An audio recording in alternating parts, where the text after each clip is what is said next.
Hello students, very good morning to everyone. तो हमारी last class में हम डिस्कस कर रहे थे कंस्ट्रक्शन ऑफ ट्रांसफार्मर। ओके, तो हमारी 3 क्लासेस हो चुकी हैं कंस्ट्रक्शन ऑफ ट्रांसफार्मर के बेस पे, जिसमें हमने कोर और वाइंडिंग को डिटेल में डिस्कस कर लिया था कि कोर हमारा किस टाइप का होना चाहिए, कौन से मटेरियल का होना चाहिए, किस शेप का बना हुआ होना चाहिए, कैसे हम लेमिनेशंस के थ्रू कोर्स को बनाते हैं, पतले पतले लेमिनेशंस में रखते हैं, उनके बीच में इंसुलेशन होता है हमारा। ओके, तो हमारे कोर जो है वो 2 टाइप के होते हैं, core type and shell type. उन दोनों में क्या डिफरेंसेस है, कौन सा अच्छा होता है, किसकी इफिशियंसी ज्यादा होती है, किसमें कम कॉपर रिक्वायर्ड होता है या लॉसेस कम होते हैं, ये सारा डिटेल डिस्कशन हम कोर के बारे में देख चुके थे। उसके बाद हमने देखा था बाइंडिंग्स के बारे में भी कि बाइंडिंग्स हमारी कितने टाइप की होती हैं, हेलिकल बाइंडिंग होती है कि क्रॉस ओवर बाइंडिंग होती है हमारी, ठीक है, किस टाइप की बाइंडिंग होती है, कितने हमारे केवीए के लिए कितनी हमारी बाइंडिंग, कौन सी बाइंडिंग हम यूज करते हैं, ये सारा मतलब कोर और बाइंडिंग के बारे में हम डिटेल देख चुके हुए हैं कि किस तरीके से होता है। अब आज हम डिस्कस करने वाले हैं बाकी के जो हमारे पार्ट्स बचे हुए हैं ट्रांसफार्मर के, उसके बारे में। ओके, तो ये हमारा होल डायग्राम है ट्रांसफार्मर का, जो कंस्ट्रक्शन डायग्राम है कि कौन कौन से पार्ट्स होते हैं। ओके, तो इस पूरे डायग्राम में अभी तक ये बना हुआ है, ये है हमारा क्या, कोर। इसके बारे में हम डिटेल डिस्कशन कर चुके हैं, क्योंकि ये जो कोर है इसी में से क्या होता है, हमारा फ्लक्स पास होता है हमारा। ओके, और जो फ्लक्स है उसी से क्या होता है, हमारा ईएमएफ इंड्यूस होता है हमारा। तो ये जो बाइंडिंग से इससे ईएमएफ इंड्यूस होता है। तो ये हमारे 2 मेन पार्ट्स थे, कोर एंड बाइंडिंग। इन दोनों के बारे में हम डिटेल डिस्कशन हर एक चीज देख चुके हैं। ओके, अब हमारे बाकी के बचे हुए पार्ट्स हैं, हम इसके बारे में आज डिस्कस कर लेते हैं। ओके, तो यहाँ से आप देखेंगे पहला आपको एक और पार्ट दिख रहा है। एक तो हमारे ये हो गया है कोर और हमारा बाइंडिंग, ये 2 पार्ट्स हम देख चुके हैं, ठीक है। अब नेक्स्ट हम देखते हैं ये क्या है, ट्रांसफार्मर ऑयल। ओके, तो ट्रांसफार्मर ऑयल क्या होता है, ये ट्रांसफार्मर ऑयल जो है वो हमारे पूरे ट्रांसफार्मर जो है वो एक ट्रांसफार्मर ऑयल के अंदर डिप रहता है। ओके, ट्रांसफार्मर ऑयल पूरे में क्या रहता है, हमारा जो ट्रांसफार्मर है एक बड़ा सा टैंक होगा। ओके, ये जो हमारा आउटर पार्ट है ये हमारा क्या है, टैंक सर्किट है।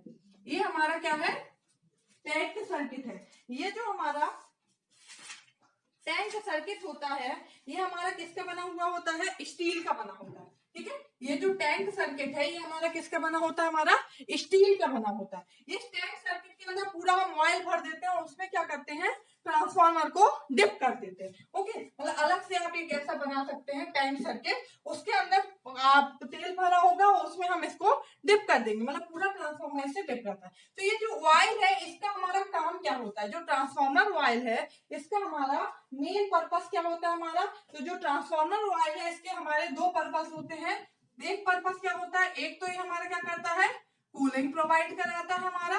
ओके, और सेकंड मेन पर्पस जो होता है वो होता है हमारा इंसुलेशन का, कि ये ट्रांसफार्मर ऑयल जो होता है ये हमारा क्या होता है, इंसुलेशन प्रोवाइड कराता है। ये जो छोटे छोटे से पार्ट्स है, कोर हो गया, बाइंडिंग, कोर बाइंडिंग और टैंक, इनके बीच में क्या करता है, इंसुलेशन प्रोवाइड होता है। इंसुलेशन क्यों जरूरी होता है ये हम देख चुके हैं, ताकि जो पार्ट्स है वो एक दूसरे के कांटेक्ट में ना आए, ठीक है। हमने देखा था कि लेमिनेशन के बीच में हम इंसुलेशन दे रहे थे, बाइंडिंग के बीच में इंसुलेशन दे रहे थे, ताकि वे एक दूसरे के कांटेक्ट में ना आए। अगर वो एक दूसरे के कांटेक्ट में आएंगे तो उनके बीच में एक एडी करंट फ्लो होने लगता है। ओके, जिसके कारण क्या होता है, लॉसेस वगैरह बढ़ जाते हैं, बाइंडिंग्स क्या होती है, बाउंड हो सकती है। ओके, तो ट्रांसफार्मर ऑयल का मेन काम क्या है, हमारा इंसुलेशन प्रोवाइड कराना, ठीक है। कोर हो गया, बाइंडिंग हो गया और टैंक, इनके बीच में क्या करता है, ये इंसुलेशन प्रोवाइड कराता है। और भी जो छोटे छोटे पार्ट्स है सब उनके बीच में क्या करता है, ये हमारा टैंक प्रोवाइड कराता है। जैसे इंसुलेशन प्रोवाइड कराता है। जैसे बाइंडिंग है तो इन बाइंडिंग पे क्या होता है, हमारा प्रेशर या फिर फोर्स, मतलब वोल्टेज बढ़ने से प्रेशर बढ़ता है, तो उसमें भी क्या होता है, हमारा इंसुलेशन। हमने देखा था ना कि वोल्टेज क्या होता है, डायरेक्टली प्रोपोर्शन होता है इंसुलेशन के।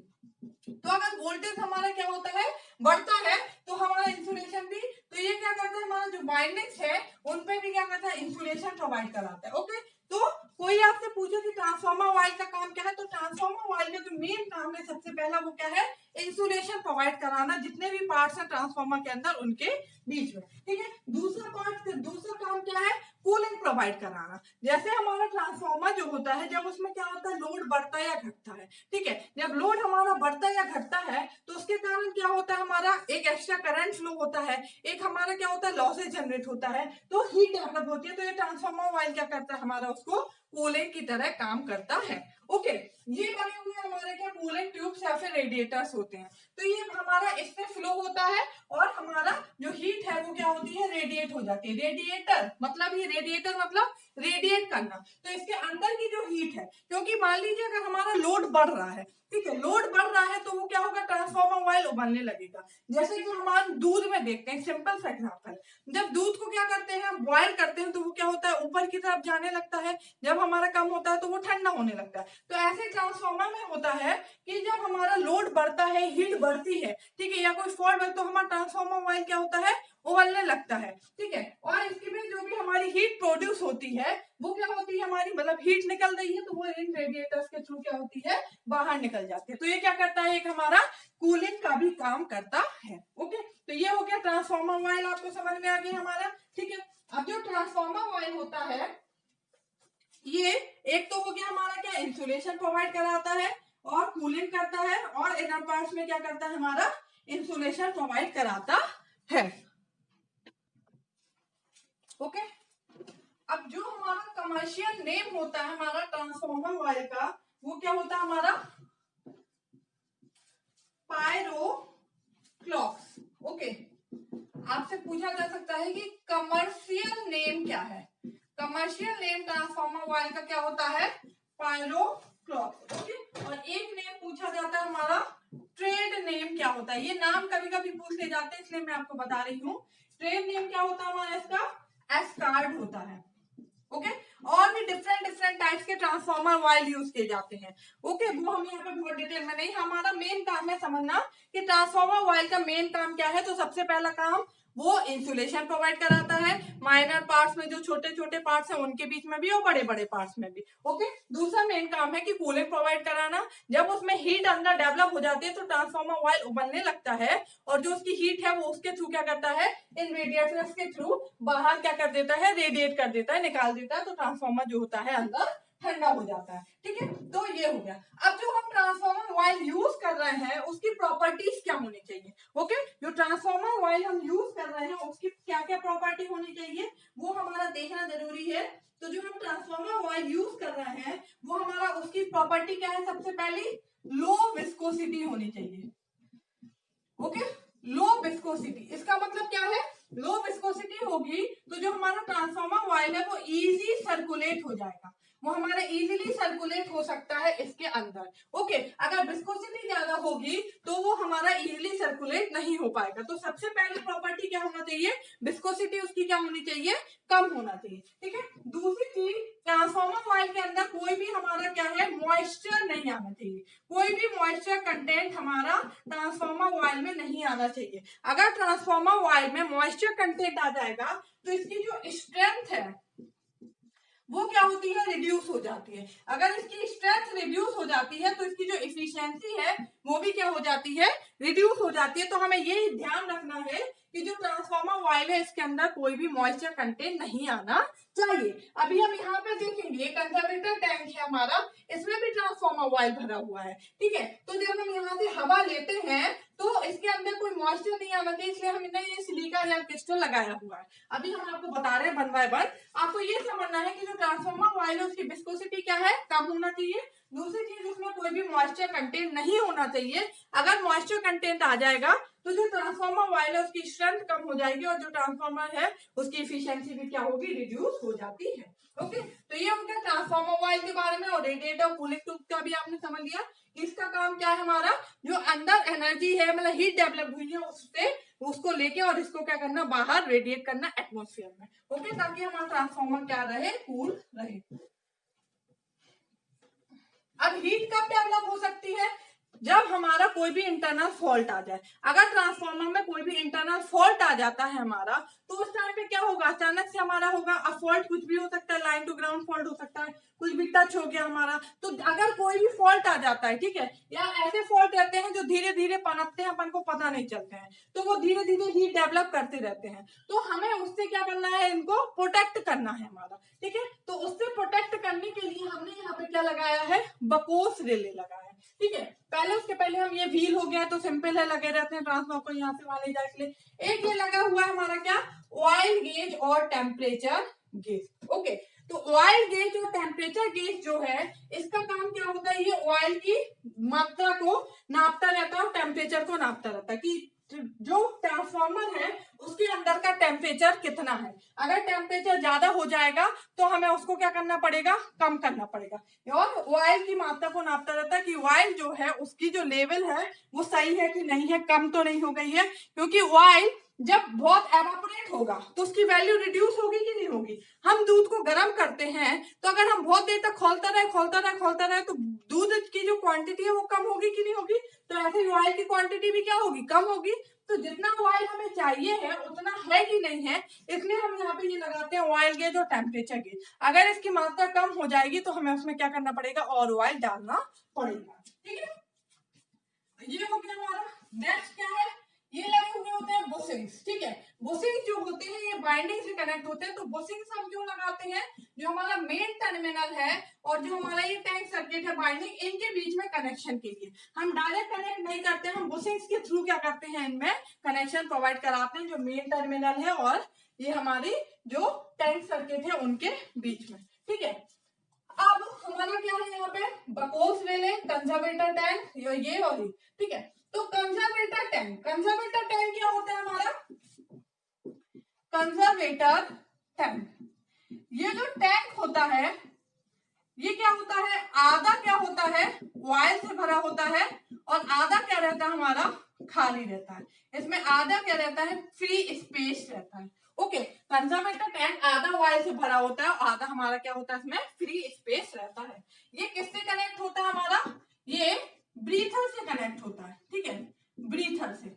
अब जो ब्रीथर है इसका काम क्या है, ब्रीथिंग प्रोसेस। जैसे हम ब्रीथिंग प्रोसेस करते हैं, ब्रीथ इन ब्रीथ आउट, मतलब सांस अंदर लेते हैं सांस बाहर छोड़ते हैं, तो वैसे ही हमारा ब्रीथर का भी काम है कि वो क्या करता है, सांस अंदर लेता है, मतलब एयर को अंदर लेता है और एयर को बाहर छोड़ता है। तो कैसे काम करता है, अगर यहाँ पे कोई भी हमारा क्या है फॉल्ट हो रहा है या कुछ भी है, अगर सपोज ट्रांसफॉर्मर ऑयल क्या है हमारा उबलने लगा, तो वो क्या करेगा, ऊपर जाएगा हमारा। तो ये जो हमारा ट्रांसफॉर्मर ऑयल ये ऊपर पहुंचेगा तो इसका जो ये फ्री स्पेस है इसमें पहुंचने लगेगा।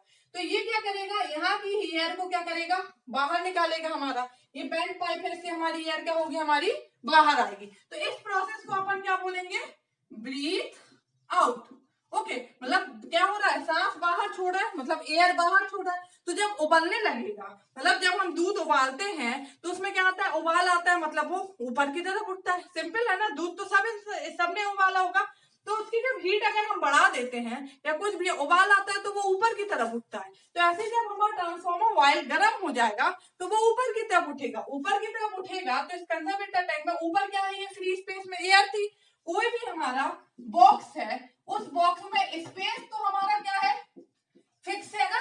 अगर उसमें ये आगे जाएगा तो यहाँ की कोई चीज बाहर निकलनी पड़ेगी। एक रूम है उसमें 10 लोग हैं, 10 ही बन सकते हैं। अगर कोई एक और घुसने की कोशिश करेगा तो पहले एक को बाहर निकलना पड़ेगा तभी घुसेगा।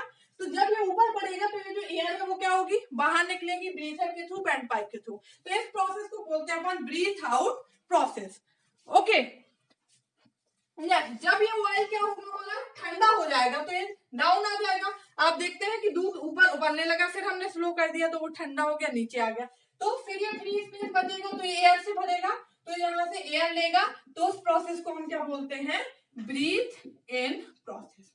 ओके, तो ये होती है breathe out breathe in process. ये ट्रांसफॉर्मर में बहुत जरूरी होती है। जैसे हमें सांस लेने के लिए हम सांस लेते हैं छोड़ते हैं, वैसे यहाँ पे एयर आती है और जाती है। ओके, तो ये हो गया कंजर्वेटर टैंक और ब्रीथर का काम, ये बैंड पाइप के थ्रू लेता है।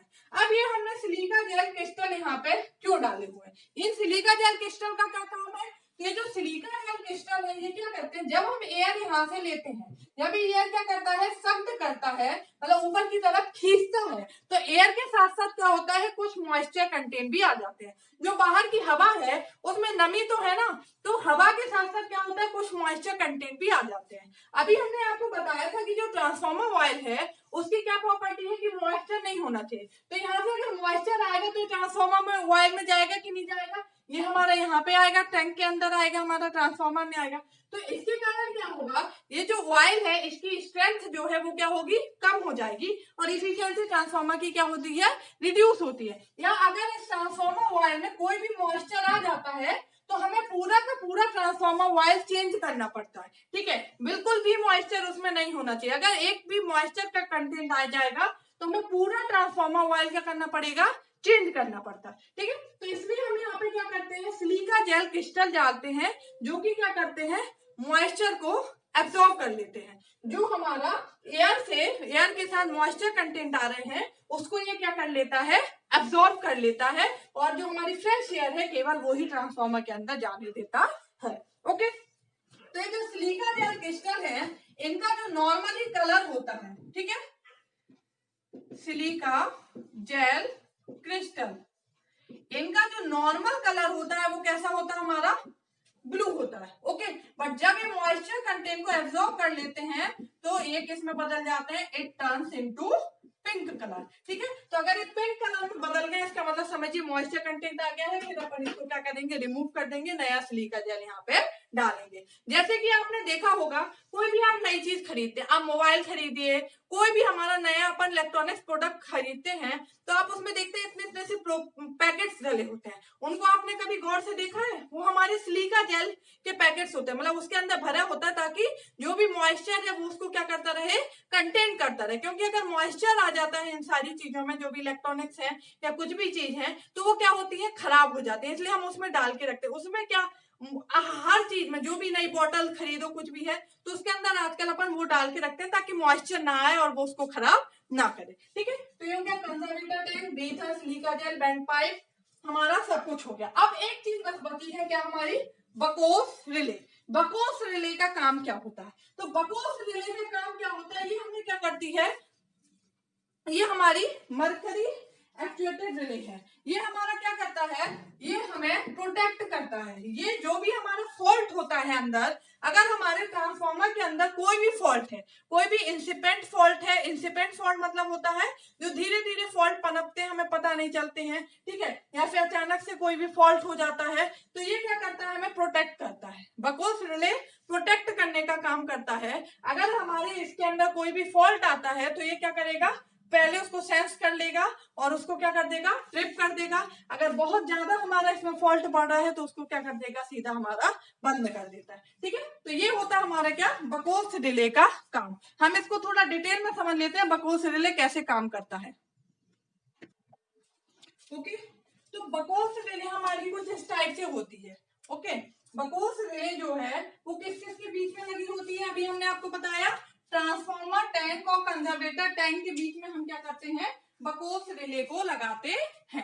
ठीक है, ट्रांसफार्मर टैंक और कंजर्वेटर टैंक, ये ट्रांसफार्मर टैंक है, कंजर्वेटर टैंक, इनके बीच में हमारी एक रिले लगी होती है जिसको हम बोलते हैं बकोस रिले। ओके, तो बकोस रिले जो है वो क्या करती है, हमें प्रोटेक्ट करती है। बकोस रिले का काम क्या है, हमारा ट्रांसफार्मर में, तो ये क्या करती है, हमारी उससे प्रोटेक्ट करती है, protection against many types of fault. Okay, it protect against many types of fault. कौन कौन से फॉल्ट हो सकते हैं, पहला कोर हीटिंग, या तो हमारी कोर गर्म होने लगे तो उसके कारण बहुत ज्यादा हीट प्रोड्यूस होगी तो बाइंडिंग जलने लगेगी हमारा। ठीक है, तो कोर हीटिंग हो गया हमारा। दूसरा क्या हमारा, बाइंडिंग फॉल्ट है, binding fault, short circuit fault, अगर कहीं शॉर्ट सर्किट हो जाता है तो, और इंसिपेंट फॉल्ट। इंसिपेंट फॉल्ट मतलब होते हैं जो फॉल्ट धीरे धीरे पनपते हैं, थोड़ा थोड़ा करके, एकदम से बहुत ज्यादा हमारा क्या होगा, फॉल्ट क्रिएट कर देगा जो हमें समझ में नहीं आते हैं। ठीक है, तो इन सारे फॉल्ट से क्या करता है, प्रोटेक्ट करता है हमें क्या, बकोस रिले। अब हम देखते हैं कि किस टाइप से काम होता है। तो बकोस रिले एक क्या है, हमारा ऑयल एक्चुएटेड रिले है। ये किस में यूज होता है, ये केवल उन ट्रांसफार्मर में यूज होगा, ऑयल इमर्स ट्रांसफार्मर में यूज होता है। ऐसे ट्रांसफार्मर जिनमें क्या होता है, ऑयल भरा होता है, केवल ये वहीं पे यूज होता है, क्योंकि ऑयल का ही इसमें क्या होता है, मेन फंक्शन होता है। ओके, तो वाइल रिवर्स ट्रांसफार्मर में ही हम क्या करते हैं, बकोस रिले का यूज करते हैं। बकोस रिले जो है ये क्या हमारा गैस एक्चुएटेड रिले है। It is a gas actuated relay. Okay, mercury operated relay भी बोलते हैं, क्योंकि जो मरकरी होती है इसके थ्रू इसमें क्या होते हैं, ऑपरेटेड होते हैं। मरकरी जो हमारा पारा होता है वो क्या होता है, ऑयल के फॉर्म में होता है, इसलिए मरकरी एक्चुएटेड रिले भी बोलते हैं। तो इस तरीके का होता है कंजर्वेटर टैंक और ट्रांसफार्मर टैंक के बीच में ये बकोस रिले। इसमें क्या होता है, ये हमारा बना हुआ है मरकरी स्विच है, ये हमारा फ्लोट है, ये और हमारे ये, ठीक है। तो इसमें दो होता है। तो अगर हमारा ट्रांसफार्मर में कोई भी फॉल्ट यहाँ पे हो रहा है, तो फॉल्ट होगा तो उससे क्या होगी हमारी, अगर हीट मान लो कोर हीटिंग होती है तो हीट हमारी क्या हुई, बड़ी, मतलब हमारा क्या हो गया, हमारा प्रेशर हीट हमारी बड़ी, तो वो क्या होगी, यहां से आएगी, यहां से हमारा अगर गर्म हवा आई और वो सीधा क्या होगा, ऊपर चली जाएगी। हवा तो क्या होता है, हल्की होती है तो ऊपर उठती है कि नहीं, तो वो हमारी एयर यहाँ से आएगी, जो भी हमारी हॉट एयर है वो आएगी और वो क्या होगी, ऊपर उठेगी। वो जब हमारी ऊपर उठेगी हमारी हॉट एयर, तो वो क्या करेगी, ये जो पॉइंट है वो इससे हमारा क्या होगा, टकराएगा। ये जो हमारी मरकरी है ये क्या होगी, नीचे आएगी, ये जो हमारा ऐसा है वो हमारा ऐसा टिल्ट हो जाता है, तो इससे हमारा क्या होगा, टकराएगा और ये हमारी इससे टच हो जाती है और ये क्या कर देती है, अलार्म सर्किट को, मतलब अलार्म बजने लगता है। ओके, ये क्या होगा, ये हॉट एयर यहाँ पे आएगी तो इस पे क्या करेगी, ये हमारी इस पे जाएगी, प्रेशर बनाएगी, ये क्या होगा हमारा, इससे ऐसे टकराएगा और ये हमारी क्या होगी ऐसे, और ये स्विच क्या करेगा, ये इनका सर्किट को क्या करता है, क्लोज कर देता है। ये मरकरी स्विच लगा हुआ है, ये फ्लोट है, फ्लोट मतलब तैरना, ऊपर नीचे जा सकता है। तो अगर मान लीजिए कोई भी इस पर प्रेशर पड़ेगा तो ये ऐसे मूव करेगा कि नहीं मूव करेगा, करेगा। तो जब ये हमारा ऐसा जाएगा तो इससे क्या होगा, टच हो जाएगा और ये इसके सर्किट को क्या करेगा, क्लोज कर देगा और यहाँ से हमारा क्या होगा, अलार्म बजने लगेगा। ओके, तो हमारा क्या होगा, अलार्म बजने लगेगा तो जो भी इसको ऑपरेट कर रहा है उसको पता चल जाएगा कि अंदर कुछ ना कुछ फॉल्ट है, ठीक है। बट अभी मेजर फॉल्ट नहीं है, इतना बड़ा फॉल्ट नहीं है, वो उसको पता चल जाएगा कि कुछ प्रॉब्लम्स अंदर आ रही है ट्रांसफार्मर के, तो वो क्या करेगा, हमारा उसको चेक करेगा कि क्या प्रॉब्लम आ रही है, उसको सॉल्व कर सकता है। तो एक तो इस तरीके से है कि हम डायरेक्ट अभी ट्रांसफार्मर को क्या कर रहे हैं, बंद नहीं कर रहे हैं, हमें पता चल गया, अब हम उसको चेकआउट कर रहे हैं। ओके, तो इसे क्या किया, प्रोटेक्ट किया कि नहीं, अलार्म सर्किट बच गया है, जिससे हमें पता चल गया है कि कोई ना कोई प्रॉब्लम है। दूसरा क्या होता है, जब हमारा बहुत ज्यादा फॉल्ट क्या होता है, हमारा आ जाता है, एकदम से मेजर फॉल्ट आता है, तो जो हमारा ट्रांसफार्मर ऑयल है हमारा उसके अंदर का, वो क्या होता है, हमारा बाहर फ्लो होने लगता है, ठीक है। तो ट्रांसफार्मर ऑयल जब हमारा क्या होगा, उससे निकलने लगता है,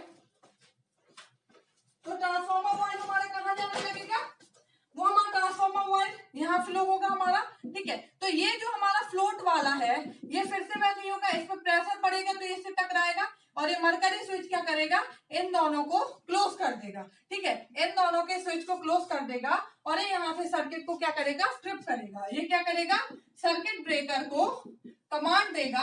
सर्किट ब्रेकर क्या होता है हमारा, जो कि क्या करता है, सर्किट को ब्रेक कर देता है, मतलब ये क्या करेगा, ट्रांसफार्मर को डिस्कनेक्ट कर देगा। तो इस तरीके से दो स्विच लगे होते हैं, एक क्या करता है अलार्म सर्किट का और एक होता है हमारा क्या, जो कि मेन स्विच से जो कि क्या कर देता है, उसको ट्रिप कर देता है।